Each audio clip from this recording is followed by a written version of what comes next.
जीवाश्मों की जब बात आती है तो बहुत सारे लोग इस पे कार्य करते हैं, लेकिन बहुत मुश्किल और दुष्कर कार्य होता है, इसलिए सब छोड़कर साइड में हो जाते हैं। लेकिन 18 सालों से अपनी मेहनत से इन जीवाश्मों को इकट्ठा करना और फिर इनको बच्चों के लिए एक ट्रेनिंग टाइप में, एक बच्चों की जानकारी के लिए एक म्यूजियम बनाना, ये बड़ा ही मुश्किल और दुष्कर कार्य है। और इस कार्य को कर रहे हैं तिलोक जी आत्रे हमारे साथ हैं। और आप रतनगढ़ में हैं। रतनगढ़ चूरू तहसील का एक चूरू जिले का एक तहसील है और बीकानेर हाईवे पर, रतनगढ़ बीकानेर हाईवे पर राजल देसर के पास ही जो है इनका ये म्यूजियम स्थित है। और बहुत छोटी सी जगह में इन्होंने बनाया, लेकिन बड़ी मेहनत से छोटी छोटी चीज़ों को कलेक्शन किया है। एक एक चीज़ पर कई कई महीने लगे हैं। ऐसा ही एक स्थान हमने देखा है, तो आत्रे जी से बात करते हैं। जी सर, यहाँ इस रूम में हम एंटर करें और मैं रोहित से कहूँगा कि एक बार कैमरा घुमाकर चारों तरफ दिखा दें कि क्या क्या इस रूम में है और यहाँ पर किस प्रकार के जीवाश्म जो है वो रखे गए हैं। जी आत्रे जी, इस पूरे रूम का एक परिचय आप बताइए, क्या है यहाँ पर? ये जो रूम है इसमें मैंने पूरा जीवाश्मों का संग्रह किया है। जो स्टार्टिंग लाइफ यानी काई के रूप में जीवन शुरू होता है, वहाँ से फॉसिल लेके डायनासोर्स को पार करते हुए, वनस्पतियों को पार करते हुए और वर्तमान समय का जो है पूरा मैंने यहाँ कलेक्शन करने की कोशिश की है। जी, तो डायनासोर्स का क्या विशेष आपने यहाँ पर फॉसिल्स जो हैं वो लिए हैं? हाँ जी हाँ, मेरे पास में डायनासोर के काफ़ी विशेष है। आप देखिए इसमें मेरे पास में देखिए डायनासोर्स की बोन्स है। ये देखिए ये बोन है डायनासोर की। और इस बोन की शेप देखने से पता लग रहा है कि ये मांसाहारी डायनासोर था, क्योंकि इसका एक साइड से वन साइडेड फ्लैट है ये। और ये इसको तेज जोड़ने की कोशिश करनी पड़ती थी। तो ये मांसाहारी था, ये शाकाहारी डायनासोर है। इसकी बोन देखिए आप, बोन मैरो दिखाई दे रहा है यहाँ देखिए। ओके, ये बोन मैरो होने से पता लगता है कि ये बोन है। ये देखिए बोन मैरो है। और फिर बाद में थिन सेक्शन स्टडी में इनकी सेल दिखाई देती है कि भी जीवन था। अच्छा, इनको आपने कहाँ स्टडी किया, कैसे पता चला कि ये बोन्स है? जब कोई फॉसिल मिलता है तो सबसे पहले हम क्या करते हैं, उसका थिन सेक्शन स्टडी करते हैं माइक्रोस्कोपिक।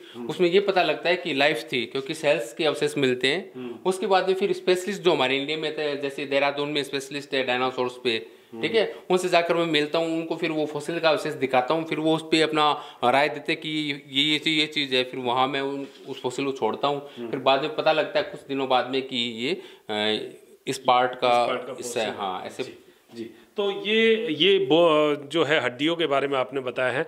आपने एक बात बताई थी कि डायनासोर का अंडा जो है वो आपके पास उपलब्ध है, जिसका पत्थर तो बन चुका है, लेकिन उसकी जो है बहुत सारे लोग यहाँ वैज्ञानिक आए हैं, उन्होंने भी उसको जो है प्रमाणित किया है। क्या है वो?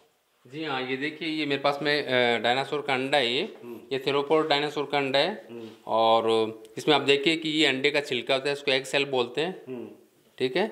जब मैं इसका दूसरा साइड दिखाता हूँ तो आप देखिए कि इस जो टूटा हुआ हमें नज़र आ रहा है, इसमें देखिए ये छिलके, फिर इस पे जो एग सेल्स है वो दिखाई दे रहे हैं। इससे प्रूफ होता है कि इसमें से उस समय बच्चा निकल चुका था। ओके, ठीक है। फिर इसमें सैंड आ गई, मिट्टी आ गई, केवल छिलका ही है। हाँ, तो मिट्टी आ गई तो ये सैंड है वो ये पत्थर में तब्दील हो गई। तो अब इसको हम कह सकते हैं इसमें जो बच्चा था वो निकल चुका था। लेकिन जो दूसरा अंडा है मेरे पास में, ये अंडा है जो इसमें देखिए आप, ये सोरोपोड का अंडा है। सोरोपोड यानी शाकाहारी और मांसाहारी, जैसे ये शाकाहारी हो गया। ये देखिए इसमें ये एग सेल है, इसका एग सेल है वो 5 mm थिक होता था, इतना मजबूत होता था ये। और ये बीच की एरिया में अंडे देते थे, ठीक है। इसमें देखिए आपको एग सेल दिखाई देगी, छोटे छोटे होल्स दिखाई देंगे आप देखिए इसमें। और पेट्रिफिकेशन प्रोसेस के द्वारा ये स्टोन में कन्वर्ट हो गई, क्योंकि ये एक प्रक्रिया होती है। Petrification is a process by some organic elements have been replaced by inorganic elements. यानी इस पेट्रिफिकेशन प्रोसेस में क्या होता है कि कार्बन है वो रिप्लेस होके सिलिकेट मिनरल आ जाते हैं। और उसमें साथ में आयरन भी हो सकता है कई बार। तो फॉसिल का धीरे धीरे जो बॉडी होता है वो धीरे धीरे स्टोन में कन्वर्ट हो जाता है। इसी को गौतम ऋषि ने अहिल्या नाम दिया है। ओके, अच्छा, ये क्या है अहिल्या वाली, क्या कहानी है? हमारे जो मिथोलॉजी में अहिल्या की जो एक कहानी है उसमें ये है कि राम ने जो पांव छूकर, हाँ, वो कहानी ये है कि गौतम ऋषि की जो वाइफ थी अहिल्या, श्राप लग गया, वो पत्थर बन गई। फिर राम जी आए, उस समय उनका उद्धार हुआ। तो ये आप देखिए कि Ahilya was Ahilya is a process, एक प्रक्रिया है, उसका नाम अहिल्या है। वो प्रक्रिया है कि जीवन वो पत्थर में तब्दील कैसे होता है। ओके। हमने उसको अहिल्या नाम दे रखा है। जब राम जी आए तो गौतम ऋषि ने उनको पूछा कि ये जो लाइफ थी, ये पास्ट की, ये स्टोन कैसे बनी, तो उन्होंने कुछ अपना डिस्क्रिप्शन दिया, तो अहिल्या का उद्धार हो गया।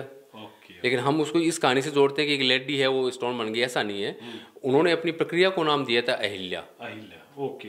अच्छा, ये प्रोसेस जो है ये अहिल्या हाँ, है, ये अहिल्या। यानी जीवन से पत्थर बनना, जी ये अहिल्या। हाँ, ये लाखों करोड़ों सालों की प्रक्रिया है ये। इसको पेट्रिफिकेशन बोलते हैं इंग्लिश में। जी। लेकिन कहानी में जो है एकदम से हाथों हाथ बताया जाता है, और भगवान का उद्धार का मतलब यही हुआ कि सृष्टि में वापस वो मिलकर और वापस जीवन बन जाता है। तो यही भगवान गौतम ऋषि ने जब राम जी से पूछा कि आप बताइए ये जो अहिल्या है, ये प्रक्रिया क्या है, कैसे जीवन है वो स्टोन बन जाता है, तो राम जी ने उनको बताया किस ढंग से ये प्रक्रिया चलती है, ऐसे ऐसे डिपॉजिट हो जाता है और करोड़ों सालों में ट्रांसफॉर्मेशन हो जाता है। तो गौतम ऋषि शुक्र किया उन्होंने, तो वो अहिल्या का उद्धार है। जी। तो ये जो अंडा आपने बताया, इसमें क्या जीव? हाँ जी हाँ, जी हाँ, मैंने इसका कैट स्कैन करवाया है। कैट स्कैन में मुझे ये पता लगा कि इसके अंदर अंडे में बच्चा है, ठीक है, और ये टूटा हुआ नहीं है। इसकी ये जो एग सेल है, ये थोड़ा बहुत इसका जो शेप है वो तो स्टोन है इसके साथ में, क्योंकि वो सैंड में था, तो सैंड करोड़ों सालों में पत्थर बन गई। ओके।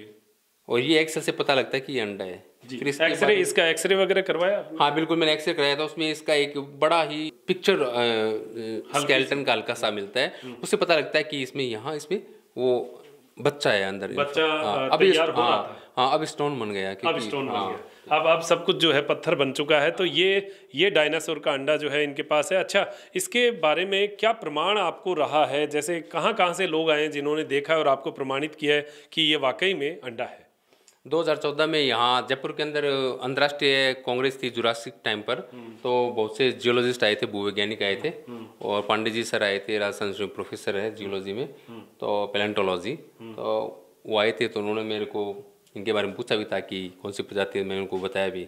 बोल हाँ, yes you right mister Atre, और काफ़ी खुश हुए कि जंगल के अंदर आपने म्यूजियम कर रखा है। अब आप देखिए डायनासोर्स के टाइम का वनस्पति के अवशेष देखिए, डायनासोर्स के टाइम की है, इनको उम्र लगभग 10 करोड़ साल है। ओके। और ये देखिए ये रॉक क्या है, ये लकड़ी है, और अच्छा, ये पत्थर बन गई। हाँ, पेट्रिफिकेशन हो गया, फिर स्टोन में कन्वर्ट हो गई। अच्छा, लकड़ी भी पत्थर बन जाती है। हाँ। तो आप देखिए लकड़ी जैसा ही है, लेकिन ये पत्थर, हाँ, ये पत्थर में तब्दील हो जाता है, स्ट्रक्चर वही रह जाता है, और उसके जो एलिमेंट वो चेंज हो जाते हैं, तो वो पत्थर में तब्दील हो जाता है। ये भी एक जीवन है। आप देखिए कि किस प्रकार हम लोग एक एक मिनट के लिए यहाँ पर कैसे भागा दौड़ में लगे हुए हैं, लेकिन करोड़ों साल जब प्रकृति के संपर्क में कोई आता है तो उसका जो पैटर्न है वो ही चेंज हो जाता है, और यहाँ पर पत्थर में सब कुछ तब्दील हो चुका है। ये देखिए आप, यहाँ मेरे पास में कुछ डायनासोर के टूथ है, देखिए ये टूथ है। हाँ, ये भी देखिए मोलर टूथ है ये, जिसको हम जाड़ बोलते हैं इस ढंग से। ये यहाँ बोन मैरो होता है, स्पष्ट दिखाई दे रहा है। तो आप देखें बहुत सारे जीवाश्म जो हैं आपको यहाँ देखने को मिलेंगे। जी हाँ, मेरे पास में काफ़ी यूनिक जीवाश्म है। ये लेग बोन है, देखिए आप, और ये बोन मैरो इसमें दिखाई दे रहा है, थिन सेक्शन में पता लगता है।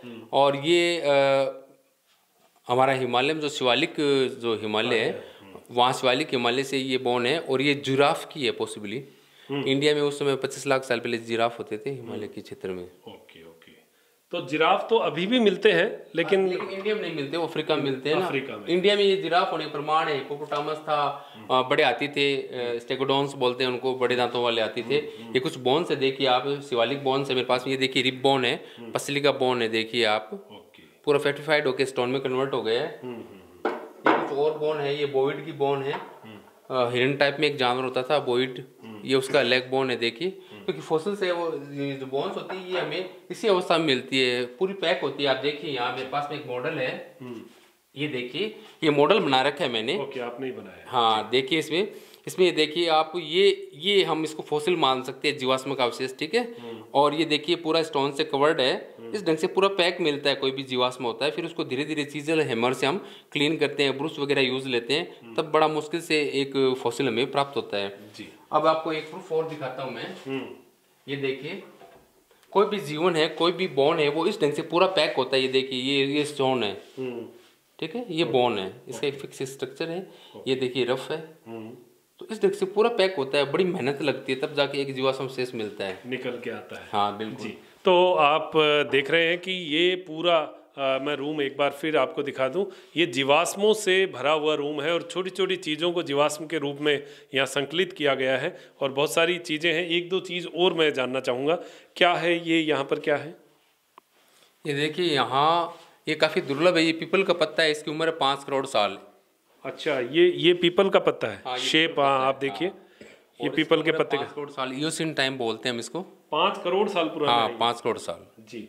तो किस प्रकार आप देखिए कि कितनी मेहनत से जो है ये चीज़ें निकाल कर लाते हैं।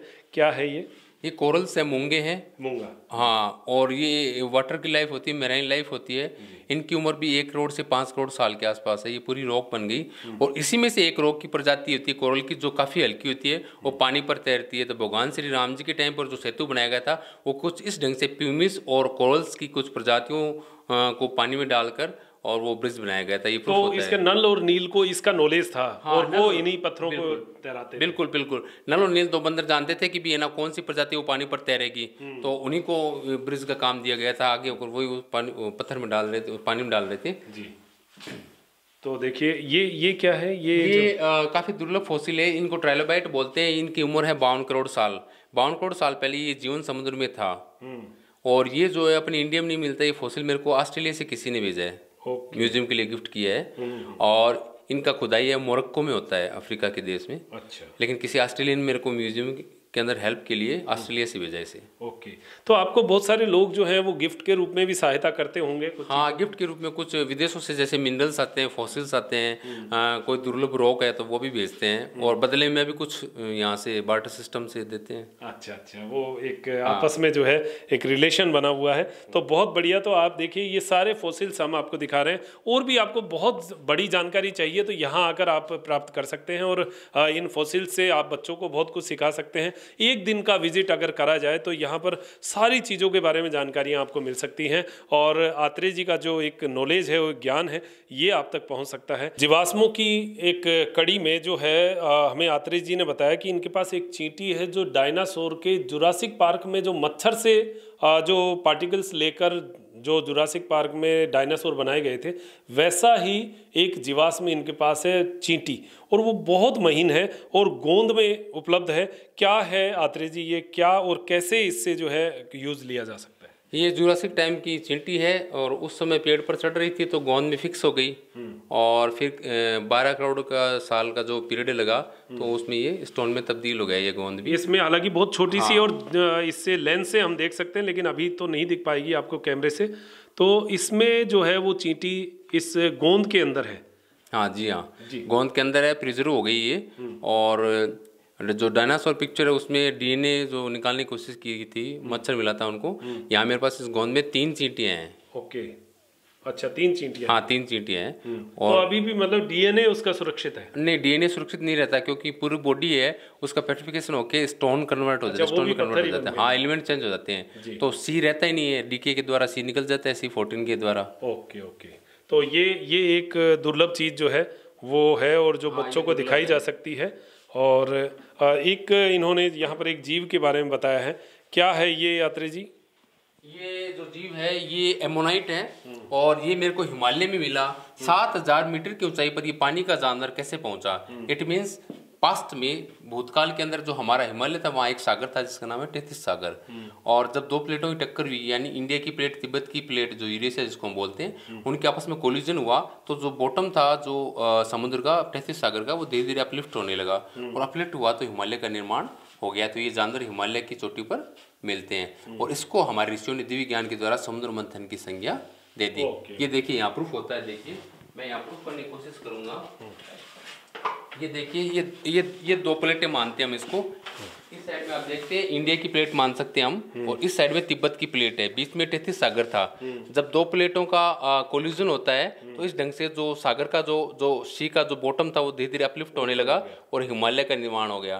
तो ये जो मरे हुए जानवर थे ये सब हिमालय पर आज फॉसिल्स के रूप में हमें मिलते हैं। और तो हमारे ये हिमालय की चोटी से आप लेकर आए, हिमालय से लेकर? हाँ बिल्कुल, ये स्पीति वैली हिमालय से लेकर आया था मैं। ये जैसलमेर के एरिया के ये जो ब्लैक है ये स्पीति वैली के हैं। स्पीति वैली, हाँ। हमने इसको समुद्र मंथन की संज्ञा दी। समुद्र मंथन ने हमने इंडिया को देवता मान लिया और यूरेशिया प्लेट को हमने राक्षस मान लिया। लेकिन प्रूफ तो वो कहानी होती है। अमृत के रूप में गंगा जी हैं। जी जी। तो आप देखें कि किस प्रकार हमारी कहानियों में, हमारी कथाओं में जो है ये सारा साइंस समेटा हुआ है। ये क्या है यहाँ पर? ये ग्लोसोप्टेरिक्स है और ये मरोप्टेरिक्स है। ये वनस्पति है और इनकी उम्र 35 करोड़ साल। 35 करोड़ साल पहले पूरी दुनिया का जो महाद्वीप था वो एक था, ठीक है, पिंजर बोलते हैं उसको हम। चारों तरफ जो सागर था वो पैंथालासा था। तो वैगनर ने सबसे पहले इस ग्लोसोप्टेरिक्स से ये प्रूफ करने की कोशिश की थी तो किसी समय महाद्वीप है वो एक दूसरे से कनेक्टेड थे, बाद में ड्रिफ्टिंग के द्वारा, प्लेट टेक्टोनिक के द्वारा अलग हुए थे। तो ये वही प्रूफ है, जो 4 प्रूफ दिए गए हैं उसमें से एक प्रूफ मेरे पास में है। ये ग्लोसोप्टेरिक्स की वनस्पति है, 35 करोड़ साल इसकी एज है। 35 करोड़ हाँ साल जी। तो ये बहुत सारी जानकारियां हमें मिली हैं और आपको इन जानकारियों का लाभ मिले, यही अपेक्षा हम करते हैं। ये ईओसिन टाइम का फल है, आप देख सकते हैं, फ्रूट है ये लीफ इंप्रेशन है। इनकी उम्र है लगभग 5 करोड़ साल। ये देखिए यहाँ फल दिखाई दे रहे हैं आपको। ये हमारे राजस्थान से है। अच्छा, राजस्थान से मिला है ये? हाँ, गुडा, जो बीकानेर के पास में जो गुडा माइंस है, कोल माइंस, वहाँ मेरे को ये मिला जी।